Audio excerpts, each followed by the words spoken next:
नमस्कार। आपका अखबार के इस अंक में आपका स्वागत है। मैं हूं प्रदीप सिंह। पिछले कुछ महीनों में, बल्कि कहें मई से लेकर अभी अगस्त की बात करें, इन 3 महीनों में 2 राजनीतिक घटनाएं हुई हैं और 2 गैर राजनीतिक घटनाएं। दोनों के अपने अपने मायने हैं। सवाल यह है कि भविष्य की राजनीति या भविष्य के घटनाक्रम पर इनका क्या असर होगा। तो पहले राजनीतिक घटनाओं की बात कर लें। एक तो घटना हुई जिसके बारे में कुछ ज़्यादा बताने की ज़रूरत नहीं है। तमिलनाडु में सत्ता परिवर्तन हो गया। सत्ता परिवर्तन तो वहाँ होता रहता है। 1-2 अपवादों को छोड़कर पिछले 30, 35, 40 सालों से हर 5 साल पर सत्ता बदलती है। लेकिन इस बार दूसरी तरह का परिवर्तन हुआ। एक नई पार्टी सत्ता में आ गई जो पहली बार चुनाव लड़ रही थी और उसने 2 स्थापित क्षेत्रीय दलों द्रमुक और अन्ना द्रमुक को हरा दिया। द्रमुक सत्ता में थी, इसके बावजूद वो सत्ता से बाहर चली गई। अन्ना द्रमुक सत्ता में आने का प्रयास कर रही थी, उम्मीद कर रही थी कि वो सेकेंड लार्जेस्ट पार्टी है, तो अगर सत्तारूढ़ दल से नाराजगी है तो स्वाभाविक रूप से उसको फायदा मिलेगा। ऐसा हुआ नहीं। जो लोग इस उम्मीद में रहते हैं कि अगर सत्तारूढ़ दल से नाराजगी है तो स्वतः ही जो दूसरा सबसे बड़ा दल है उसको फायदा मिल जाएगा, ऐसा होता नहीं है। ये अभी 3 महीने पहले तमिलनाडु ने साबित कर दिया।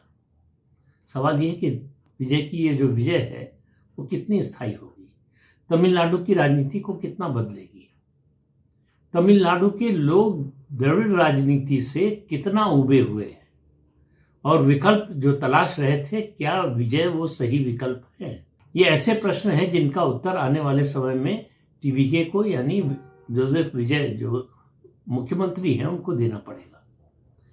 द्रविड़ राजनीति से उनकी राजनीति कितनी भिन्न होगी। द्रविड़ अस्मिता की राजनीति ये दोनों द्रविड़ पार्टियां भी करती थी और टीवीके भी करती हुई दिखाई दे रही है कि राष्ट्रगान और राष्ट्रगीत से पहले सारे सरकारी समारोहों में, जो भी सरकारी समारोह होंगे, उनमें जो राज्य का तमिल गीत है वो बजेगा। अब राष्ट्रीय गान पर, मतलब यानी राष्ट्रीयता पर क्षेत्रीयता को वरीयता, इस राजनीति का दौर बहुत पहले खत्म हो चुका है और तमिलनाडु उसका आखिरी स्तंभ था जो अभी तक बचा हुआ था। ऐसा लग रहा था कि इस परिवर्तन से वो भी खत्म होगा, लेकिन टीवीके और विजय उसको फिर से रिवाइव करने की कोशिश कर रहे हैं या उसी रास्ते पर चलने की कोशिश कर रहे हैं।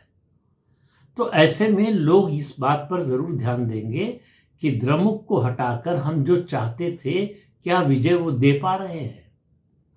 अभी विजय की गवर्नेंस पर कोई जो है लोगों की राय नहीं आई है, आएगी भी नहीं। 6 महीने 1 साल का समय तो कम से कम लोग देंगे ही कि उनकी गवर्नेंस का रिकॉर्ड क्या रहता है। लेकिन पॉलिटिकल उनका जो रिकॉर्ड है वो द्रविड़ राजनीति से कुछ बहुत अलग हो ऐसा नहीं दिख रहा है। उसमें एक नया आयाम जुड़ रहा है और वो है ईसाईवाद का, क्रिश्चियनिटी का। क्रिश्चियनिटी को जिस तरह से प्रमोट किया जा रहा है, बढ़ावा दिया जा रहा है, वो साफ साफ लोगों को दिखाई दे रहा है और उस राज्य में हो रहा है जहां 88% पॉपुलेशन हिंदू है। सवाल यह है कि हिंदुओं को क्या ये स्वीकार्य होगा। ये ऐसा प्रश्न है जिसका तत्काल कोई उत्तर कोई दे नहीं सकता है, लेकिन ये ऐसा प्रश्न है जिसका प्रभाव तुरंत नहीं खत्म होने वाला या इसके प्रभाव का नतीजा तुरंत नहीं आने वाला। अगर विजय इसी रास्ते पर चलते रहे और आने वाले समय में और दृढ़ता से डटे रहे तो आप मानकर चल सकते हैं कि इसका कोई बड़ा फायदा उनको नहीं होने वाला है, क्योंकि क्रिश्चियनिटी जो है वो मुख्य धारा का विचार नहीं है तमिलनाडु में। नॉर्थ ईस्ट को छोड़ दीजिए, तमिलनाडु में भारत के सबसे प्राचीन और सबसे बड़े मंदिर हैं। फर्क इतना है कि तमिलनाडु के लोग बहुसंख्यक तो हिंदू हैं, लेकिन वो पॉलिटिकली हिंदू के रूप में नहीं सोचते हैं, व्यवहार नहीं करते हैं। वो हिंदू के नाते वोट नहीं करते हैं। इसलिए आपको दिखता है कि शायद तमिलनाडु में हिंदुत्व का प्रभाव नहीं है। लेकिन मैं मानता हूं कि ये लेटेंट हीट है, गुप्त ऊष्मा जिसको कहते हैं, और इसका प्रस्फुटन समय के साथ होगा, इसमें समय लगेगा। भारतीय जनता पार्टी पिछले 10-12 साल से कोशिश कर रही है, अभी तक सफलता नहीं मिली है, लेकिन सफलता नहीं मिलेगी ऐसा कहना मुश्किल है। तो टीवीके का आना राजनीतिक परिदृश्य पर कई बातें कहता है। एक, भारतीय जनमानस राजनीतिक विकल्पों की तलाश में है, अलग अलग स्तर पर, अलग अलग जगह पर, राज्य के स्तर पर और राष्ट्रीय स्तर पर। राष्ट्रीय स्तर पर वो विकल्प तलाश रहा हो, इसके अभी कोई संकेत मिलने शुरू नहीं हुए हैं, लेकिन राज्य के स्तर पर निश्चित रूप से ऐसा हो रहा है। अब वो जो समय था कि दो पार्टियों के बीच में दो ध्रुवीय राजनीति होगी, एक जाएगी दूसरी आएगी, वो पलट दिया है। ये शुरुआत कहें तो आम आदमी पार्टी के समय से दिल्ली में हो गई थी, उसके बाद पंजाब में हुआ। अकाली दल और कांग्रेस की जो अदला बदली होती थी सरकार की, वो क्रम टूट गया और आम आदमी पार्टी सत्ता में आ गई। उसी तरह से भाजपा और कांग्रेस की अदला बदली होती थी, हालांकि अदला बदली तो ज़्यादा नहीं होती थी, ज़्यादातर समय कांग्रेस ही रही, एक छत्र राज रहा कांग्रेस का। उसको तोड़ दिया अरविंद केजरीवाल की पार्टी ने, आम आदमी पार्टी। वो प्रयोग ज़्यादा देर तक टिक नहीं पाया। आम आदमी पार्टी जिस कांग्रेस के विरोध में आई थी, उसके भ्रष्टाचार, कुशासन, इन सब मामलों में उससे आगे निकल गई। जिस प्रयोग को 2013 और खासतौर से 2015 और 20 में दिल्ली की जनता ने सर माथे पर बिठाया, उसको जमीन पर पटक दिया 2025 में। ये परिवर्तन कोई स्थायी रूप नहीं ले सका। पंजाब में क्या होगा वो 27 में पता चल जाएगा। इसलिए कहता हूं कि विजय का आना, जैसे आम आदमी पार्टी का आना था 2013, फिर 2015, फिर 2020, 3 चुनाव में, विजय उसी दिशा में चल पाएंगे अगले चुनाव में भी, इस तरह की परफॉर्मेंस या इससे बेहतर दिखा पाएंगे, अभी इसके बारे में कोई भविष्यवाणी करना बड़ा कठिन है। लेकिन एक परिवर्तन हुआ है, वो ये बताता है कि लोगों की परिवर्तन की इच्छा है। अब निर्भर करता है कि जिसको लाए हैं वो उनकी उम्मीदों पर खरा उतरता है कि नहीं। दूसरी राजनीतिक घटना हुई है बिहार में बांकीपुर का उपचुनाव। प्रशांत किशोर, उनकी नई पार्टी है, 2-3 साल से काम कर रहे थे बिहार में। बिहार विधानसभा का चुनाव लड़े, पूरे प्रदेश में 2025 में एक भी सीट नहीं मिली, लेकिन ये बाई इलेक्शन जीत गए। तो बिहार की राजनीति जो 2 ध्रुवों में बटी हुई थी, आरजेडी और कांग्रेस का अलायंस और लेफ्ट का, और दूसरी तरफ बीजेपी और जेडीयू का, उन दोनों को छोड़कर बांकीपुर की जनता ने प्रशांत किशोर को चुना, जो एक नई पार्टी के नेता है। अब इसका कितना और कितना स्थायी असर होगा, मुझे प्रशांत किशोर की इस जीत से याद आ रहा है राष्ट्रीय संजय मंच का।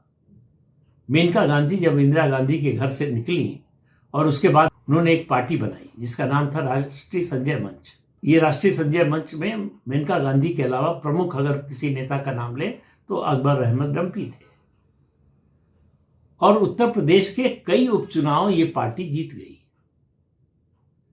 तो एक तरह से चर्चा शुरू हो गई पूरे देश भर में, उत्तर प्रदेश की राजनीति का एक ध्रुव बन सकती है और आगे चलकर हो सकता है ये राष्ट्रीय पार्टी के रूप में भी उभरे। लेकिन वो पानी का बुलबुला साबित हुआ। वो उपचुनाव जीतने के बाद धीरे धीरे ये पार्टी बिखरती गई और अंत में हुआ ये कि 1988 में जब जनता दल बना तो मेनका गांधी ने अपनी इस पार्टी का विलय जनता दल में कर दिया। तो राष्ट्रीय संजय मंच हमेशा के लिए खत्म हो गया। ऐसे प्रयोग क्षणिक रूप से तो सफल हो जाते हैं, लेकिन उनकी लंबी जीवन यात्रा नहीं होती। क्या प्रशांत किशोर की जीवन यात्रा लंबी हो सकती है? ये आने वाला समय बताएगा, खासतौर से 2029 का लोकसभा चुनाव और उसके बाद 2030 का विधानसभा चुनाव। उसमें उनकी क्या परफॉर्मेंस रहती है? क्या उतने समय तक वो टिक सकते हैं? क्या उतने समय तक वो राजनीतिक रूप से प्रासंगिक बने रह सकते हैं? क्योंकि वो जिस तरह के काम कर रहे हैं, वे बाई इलेक्शन जीतने के बाद वो महाराष्ट्र चले गए, एनसीपी की सुनेत्रा पवार से मिल लिए, तो उससे लगता है कि वो अपना दोनों काम एक साथ चलाना चाहते हैं, राजनीतिक दल भी चलाना चाहते हैं, और वो जो पॉलिटिकल एडवाइजर के रूप में काम करते थे, फीस लेते थे, वो भी करना चाहते हैं। एनसीपी के पास पैसे की कोई कमी नहीं है, और एनसीपी में जो है अजीत पवार के बाद कोई बड़ा नेता नहीं है। सुनेत्रा पवार कोई बड़ी नेता या कोई जनाधार वाली नेता नहीं है, तो उनके सामने सर्वाइवल का सवाल है। तो उनको डराना आसान है। उनको डराना आसान है कि एकनाथ शिंदे की पार्टी खा जाएगी, या बीजेपी खा जाएगी, या शरद पवार का फैक्शन खा जाएगा आपको। तो इसलिए अपने को खड़ा करने के लिए आपको ये करना चाहिए। तो राजनीतिक सलाहकार के रूप में मुझे लगता है प्रशांत किशोर पहुंच गए। तो वो दो नावों की सवारी कर रहे हैं। उनको तय करना पड़ेगा कि राजनीति करनी है या अपना पुराना पेशा। दो जो मैंने कहा गैर राजनीतिक घटनाएं हुई। एक जंतर मंतर पर जो आंदोलन प्रदर्शन हुआ वो इनऑर्गेनिक था, वो नकली था, फर्जी था। विदेशी ताकतों के इशारे पर उनके कुछ मोहरे जो है वो सामने आए, और उनकी बात को और उनकी पार्टी के गठन को जिस तरह से इन्फ्लेट किया गया सोशल मीडिया पर, बढ़ा चढ़ाकर दिखाया गया, ये केवल सोशल मीडिया की टेक्नोलॉजी का कमाल था। कोई ऑर्गेनिक सपोर्ट, कोई जनाधार इस पार्टी का न उस समय था, न आंदोलन के समय हुआ, न अब है। बल्कि आंदोलन खत्म होने के बाद से इस पार्टी का जो आभा मंडल था वो लगातार क्षीण होता जा रहा है। इसके सदस्यों के बारे में सवाल उठने लगे हैं, उनके बैकग्राउंड को लेकर सवाल उठने लगे हैं, और जो रही सही कसर थी वो झारखंड के छात्रों के आंदोलन ने इनकी कलई पूरी तरह से खोल दी। ये नकली आंदोलन था, और झारखंड में जो चल रहा है आंदोलन रांची में छात्रों का, वो असली है। ये आंदोलन 70 के दशक में जो छात्र आंदोलन हुआ करते थे उनकी याद दिलाता है, जिसमें किसी पॉलिटिकल पार्टी को शामिल नहीं किया गया, किसी पॉलिटिकल पार्टी से मदद नहीं मांगी गई। ये स्वतः स्फूर्त और जो है स्वाभाविक रूप से छात्रों के असंतोष से, उनकी समस्याओं से उपजा हुआ आंदोलन है। और उसकी ताकत दिखी, जिस तरह का बल प्रयोग किया हेमंत सोरेन की सरकार ने, उससे उनका रिजॉल्व और बढ़ा हो। झारखंड में जो हो रहा है, जो आंदोलन कर रहे हैं, वो असली जेनजी है।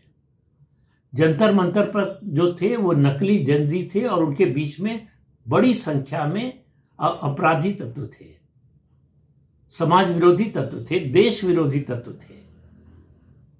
तो एक राज्य के छोटे से आंदोलन ने, छात्र आंदोलन ने, जो स्वाभाविक रूप से स्वतः स्फूर्त आंदोलन है, उसने एक्सपोज कर दिया ये जो इंटरनेशनल छवि बनाई गई थी जंतर मंतर वालों की, उसको चकनाचूर कर दिया। तो असली और नकली का भेद ज्यादा समय तक छिप नहीं पाता है। असली असली ही रहता है और नकली नकली ही रहेगा। तो ये अभिजीत दीपके एंड कंपनी नकली है, और देवनाथ महतो और उनके साथी जो है वो असली है। वो वास्तविक छात्रों का, वास्तविक जनजी का प्रतिनिधित्व कर रहे हैं। उनकी समस्याएं वास्तविक है, उससे उनका सरोकार है, उससे वो जुड़े हुए हैं, उससे वो प्रभावित है। दीपके और उसके साथी छात्रों की जो बात कर रहे थे, चाहे नीट परीक्षा के पेपर लीक की हो या दूसरी, उससे उनका कोई वास्ता नहीं था, और है भी नहीं और होगा भी नहीं। उनका उसमें कोई स्टेक नहीं था, उससे कोई जुड़े हुए नहीं थे, उससे प्रभावित नहीं थे। एक टिप्पणी चीफ जस्टिस ऑफ इंडिया की, उसका फायदा उठाकर उन्होंने एक संगठन जो है सोशल मीडिया पर खड़ा कर लिया, जिसकी जमीन पर कोई प्रतिद्वंदी नहीं है। और इन छात्रों ने राजनीतिक दलों को भी एक तरह से एक्सपोज किया है कि जो जंतर मंतर पर समर्थन देने गए थे वो रांची में दिखाई नहीं दे रहे, दूर से खाली जो है जबानी जमा खर्च कर रहे हैं। जो जंतर मंतर पर सॉलिडरिटी दिखाने गए थे वो रांची में सॉलिडरिटी दिखाने नहीं जा रहे। वहां एक नारा लग रहा है, राहुल गांधी कहाँ है। राहुल गांधी पिछले कुछ महीने से ये बताने की कोशिश कर रहे थे कि भारत के छात्रों की सबसे ज्यादा चिंता उन्हें है। छात्रों की गूंज नाम से एक उन्होंने कार्यक्रम भी शुरू किया, एक आध जगह कुछ सफल भी रहा। लेकिन छात्रों की बात हो या युवा पीढ़ी की बात हो या आम लोगों की बात हो, राहुल गांधी की उस तरह की स्वीकार्यता नहीं है, उनकी पार्टी की भी नहीं है। इसलिए वो जो भी मुद्दा शुरू करते हैं उस पर ज्यादा देर तक टिक नहीं पाते हैं। उनको लगता है कोई फायदा नहीं हो रहा है, लोग साथ नहीं दे रहे, तो छोड़कर दूसरे मुद्दे पर चले जाते हैं। तो रांची में जो छात्रों का आंदोलन है उसको सभी राजनीतिक दलों और सभी राज्य सरकारों को गंभीरता से लेना चाहिए। छात्रों की जो वास्तविक समस्या है, जिसको इन छात्रों ने उठाया है, उस पर ध्यान देना चाहिए और उसके अनुसार अपनी सरकार में, अपने प्रशासन में परिवर्तन करना चाहिए, कानून बदलने की ज़रूरत हो कानून बदलना चाहिए, प्रशासनिक स्तर पर कदम उठाने की ज़रूरत हो तो वो करना चाहिए। ये भ्रष्टाचार की व्यवस्था से शिक्षा व्यवस्था नहीं चल सकती। और एक दिन छात्रों को खड़ा होना था और वो खड़े हो गए, और झारखंड के छात्रों ने पूरे देश के छात्रों को संदेश दिया है कि अपनी समस्याओं के लिए, अपनी परेशानियों के लिए आपको लड़ना होगा, सड़क पर उतरना होगा, लेकिन बिना हिंसा के, बिना गाली गलौज, बिना अभद्रता के, अपनी संस्कृति को, अपने संस्कार को भूले बिना, तो उसका असर होगा। तो झारखंड में जो हो रहा है छात्रों का आंदोलन, उसका असर न हो, ये हो नहीं सकता है। जो राज्य सरकार, जो राजनीतिक दल सबक सीख लेगा जल्दी, वो फायदे में रहेगा। तो इस अंक में इतना ही। अगले अंक में फिर मिलेंगे किसी नए मुद्दे के साथ। तब तक के लिए अनुमति दीजिए। नमस्कार।